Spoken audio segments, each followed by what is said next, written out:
Hello, uyu munsi ngiye kubereka none ibindi bintu ushobora gukora mu birayi wibereye mu rugo bikakuryohera. Ntabwo bigoye ubane nanjye. Aha ngaha rero nifite ibirayi namaze kubihata, iyo ni rape. Ngira ngo muri kubibona iyi ni ifarini, noneho aya ni amagi ni 3, pavuro, tomato paste, onga, ako ni agasenda. Ibi ni ibitunguru by'ibibabi ndetse n'igitunguru gisanzwe, izi ni inyanya nari nazirabye.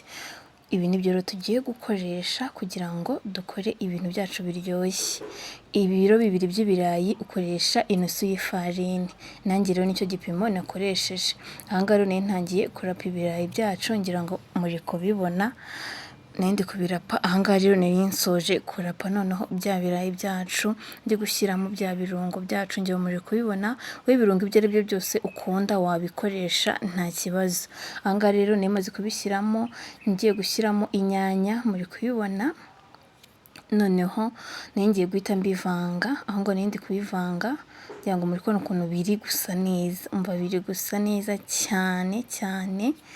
Aho ngo rero nakomeje ndayivanga kugira ngo za nyanya zacu na ya onga ikoremo hose. Uwo ni umunyu ndetse n'aya magi yacu 3 niyo nashyizemo. Aho ngo rero murabona ukuntu byose biba maze gushyiramo amagi. Nta mazi dushyiramo, twifashisha amagi gusa niyo abyoroshye. Aho rero nimaze gushyiramo ifarini, ndi kugenda nyine mbivanga, ngira ngo muri kubibona ukuntu biri gusa neza. Umva birasa neza cyane cyane, ngira ngo muri kubibona nyine ukuntu biri kugaragara. Aha ngaha rero nimaze kubivanga neza, murabona ukuntu biri gusa neza. Ni nako nyine biba biri guhumura. Noneho tugiye gushyira mu mavuta, ngira ngo muri kubibona tayari byageze mu mavuta, kandi ntabwo bigoye, ni ibintu byoroshye cyane, ntabwo byagutwara umwanya munini cyane.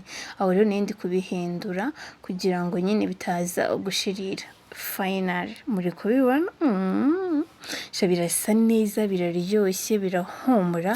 Uzabigerageze ubundi uzambwira, ndabizi uzabikunda pe.